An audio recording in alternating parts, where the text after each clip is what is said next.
Bem, hoje na aula de hoje nós vamos falar sobre os potenciais e a sua importância no transporte na planta. Então nós vimos na aula passada sobre a importância dos diferentes tipos de potencial de água.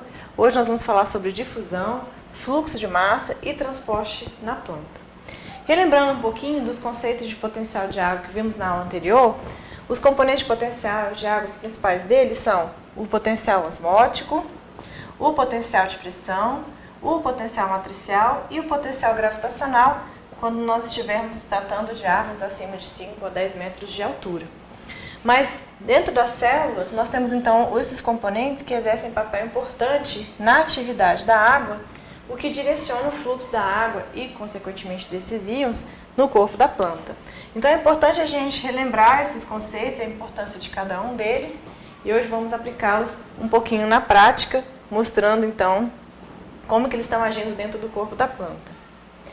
Bem, se nós colocarmos essas células em diferentes tipos de solução, a gente pode muito bem simular isso, como fizemos na aula prática, as condições com que a água é absorvida ou é perdida para o meio numa célula vegetal.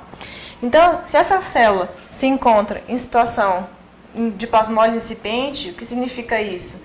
Plasmólise incipiente significa que a potencial de pressão é igual a zero. Então, a célula não está nem túrgida e nem flácida. Mas se eu colocar ela numa solução de potencial de água, né, a célula apresenta um potencial de água inicial e nós temos uma solução que apresenta um potencial de água menos negativo do que essa célula. Então o que acontece? A água entra no interior dessa célula. Agora, se essa mesma célula eu coloco ela numa solução de potencial de água, tá aqui o pSiW, né, ou pSa, como nós já vimos, que é mais negativo do que o potencial da célula, essa água vai ser perdida para a solução e essa célula então vai ficar plasmolizada. Então veja, a diferença de potencial de água entre a célula e o meio é um fator muito importante para direcionar o fluxo de água e consequentemente de íons de célula a célula. Então essas simulações a gente vai fazer alguns exercícios, né, que já estão disponíveis para vocês, para vermos que em determinadas condições as células absorvem água e em outras condições essa água ela é perdida. Muito bem, esse diagrama de Hoffler nos mostra muito bem isso, como é que esses componentes de potencial de água reagem quando eles se encontram numa célula que estava em plasmólise incipiente. Então, novamente, esse termo importante aqui da plasmólise incipiente, ele vai aparecer em vários outros exercícios. Ou seja, essa célula estava com potencial de pressão igual a zero. Então, está aqui o meu potencial de pressão. À medida que essa célula foi colocada em solução de água pura, essa água entrou dentro dessa célula e o que aconteceu com o nosso potencial de pressão? Ele foi ficando cada vez mais positivo, né, até entrar em equilíbrio. E no caso dessa célula, a pressão máxima de turgor suportada por ela é 0,8 megapascal.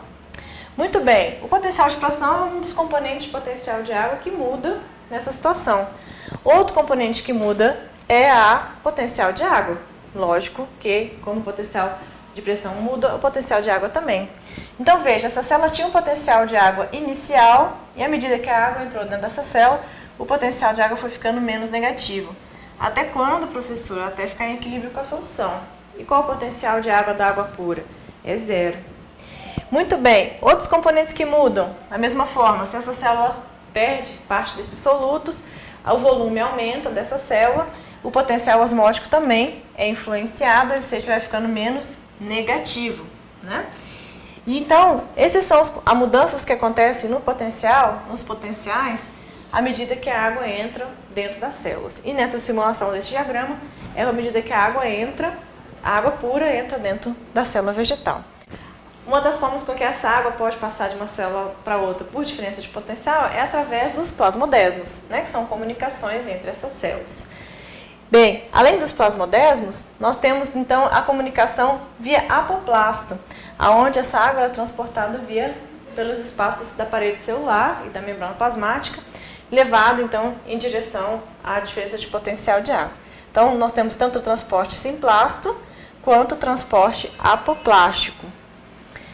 E esse transporte simplástico e apoplástico, ele vai ser muito importante no momento em que a gente estiver observando lá na raiz, né? Então, a água, quando ela é absorvida lá na região dos pelos radiculares, ela pode seguir dois destinos até chegar na região do xilema.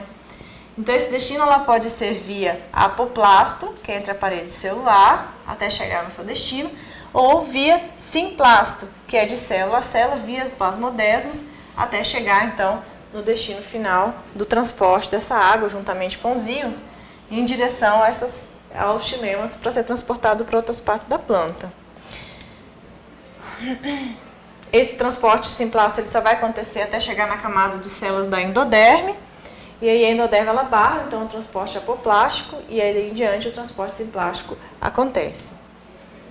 Bem, outra forma de transporte de água também é através das aquaporinas. Então as aquaporinas acontece um transporte em alta velocidade, né, que não pode ser explicado simplesmente por transporte simplástico ou apoplástico, que são poros. Esses poros são poros proteicos localizados na membrana da célula, que permite então a passagem de uma quantidade muito grande e rápida de moléculas de água de célula a célula através desses poros específicos de transporte de água, tá? Então é um poro proteico que nós chamamos então de aquaporinas. Então as aquaporinas são importantíssimas para essa movimentação rápida da água de célula a célula. Bem, a difusão é um outro processo físico-químico muito importante que dirige o fluxo através das células. Então, a primeira lei de Fick, né, ela formulada em 1880, nos mostra que uns componentes importantes para direcionar o fluxo através da difusão é o ds, que é o coeficiente de difusão, vezes a diferença de concentração entre os dois pontos, então veja que a diferença de solutos entre os dois pontos é um fator importante, e a distância em que essa molécula vai percorrer por esse processo. Então eu vou ter aqui a coeficiente de fusão de cada, dependendo se é um gás, se é um líquido, são coeficientes diferentes, e também tem influência da temperatura, a diferença de concentração entre os dois pontos onde está acontecendo esse transporte e a distância que vai ser percorrida. O sinal é negativo, esse sinal é negativo indicando então que essa direção sempre acontece, do fluxo ocorre em direção a menor concentração, sempre saindo de uma maior concentração e indo para menor concentração. A difusão é rápida para curtas distâncias, mas extremamente lenta para longas distâncias. À medida que a substância se distancia do ponto inicial, o gradiente de concentração vai tornando menor e aí essa velocidade ainda continua menor. O tempo médio necessário para uma partícula se difundir, aí vem um ponto importante para nós, por distância, é igual a distância ao quadrado dividido pelo coeficiente de difusão do que está sendo transportado. Então, esse de coeficiente de fusão, ele depende tanto da identidade da partícula, se é um gás, se é um líquido, quanto o meio onde ela se difunde e a temperatura. Vamos ver aqui um exemplo disso. Então, se eu pergunto, o coeficiente de fusão da glicose está sendo transportada de uma célula a célula em água, então aqui o que está sendo transportado é a glicose, é 10 a menos 9 metros quadrados por segundo. Qual seria o tempo médio para essa molécula de glicose difundir através de uma célula que mede 50 micrômetros? Então, nós vimos na fórmula passada, né, que a distância percorrida é igual, então, ao coeficiente mais a distância que ela vai, o tempo médio é igual ao coeficiente de difusão e a distância percorrida. Agora, se eu fizer essa mesma simulação, a gente vai ver que vai demorar um tempo, que vocês vão calcular e vão mostrar para mim em seguida. Mas se eu fizer para essa mesma situação aqui, ela percorrer 1 metro, né, que seria equivalente ao tamanho de uma folha de milho, por exemplo, a gente vai ver que o tempo gasto é enorme, né, muito maior do que, inclusive, o tempo de vida da planta. Okay? Então, de fato, a difusão é muito eficiente para curtas distâncias, mas para distâncias maiores não é um processo muito eficiente assim. E aí nós temos outra forma de transporte, que é o fluxo de massa, que é o movimento, então, em conjunto de um grupo de moléculas. Então, as moléculas, elas fluem, né, através de uma diferença de gradiente de pressão entre um ponto e o outro, e comumente em resposta então, a esse gradiente de pressão e uma quantidade grande de moléculas para cada vez que é transportado. Então, alguns exemplos aqui para a gente simular o que é um fluxo de massa, né? Então, uma chuva caindo, ela cai por diferença de pressão em uma quantidade boa, né, de moléculas sendo transportadas ao mesmo tempo. A direção do curso de um rio também é direcionada por fluxo de massa, que vai sair sempre de uma região de maior pressão para a região de menor pressão. E também a água só vai sair aqui na mangueira porque eu tenho uma diferença de pressão entre onde ela está saindo na torneira e na ponta, que tem uma diferença de pressão menor.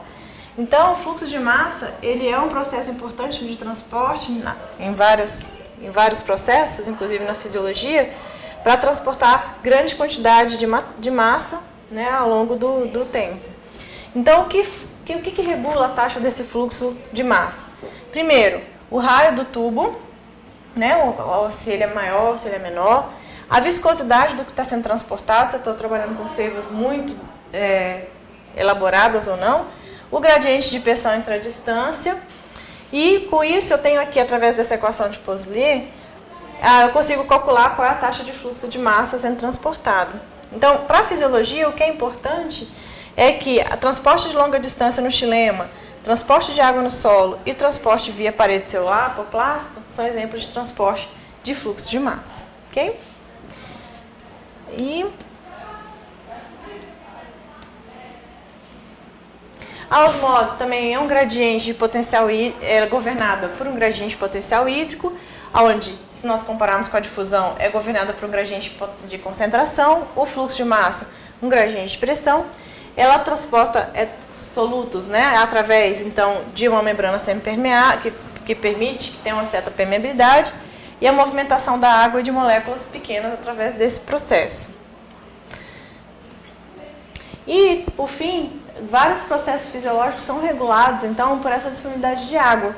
Então, se a planta se encontra bem hidratada, nós temos grande parte dos processos vitais da planta bem-sucedidos, como o caso expansão celular, síntese proteica, síntese de parede celular, condutância citomática, fotossíntese, acúmulo de solutos e acúmulo de ácido abscísico, que é um hormônio importante do estresse.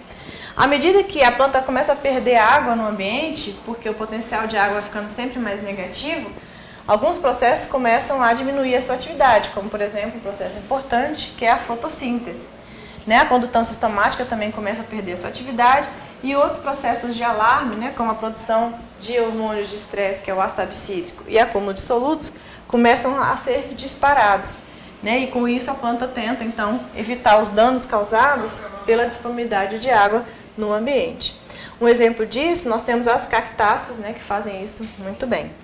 Bem, no solo as plantas absorvem essa água, transportam então através dos pelos articulares, que nós vamos ver em seguida, na próxima aula, e aí dependendo do tipo de estrutura do solo, isso tem um efeito muito significativo, né, na retenção da água.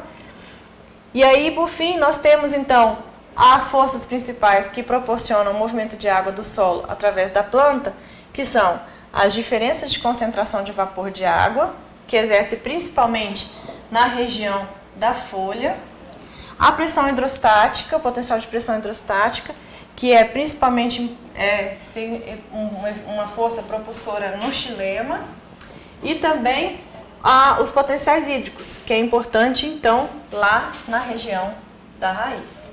Okay? Bem, então era isso na aula de hoje, né, dando esses conceitos gerais da importância dos potenciais de água nos processos fisiológicos de transporte de água de célula a célula, por difusão, por osmose e por fluxo de massa. Até a próxima aula.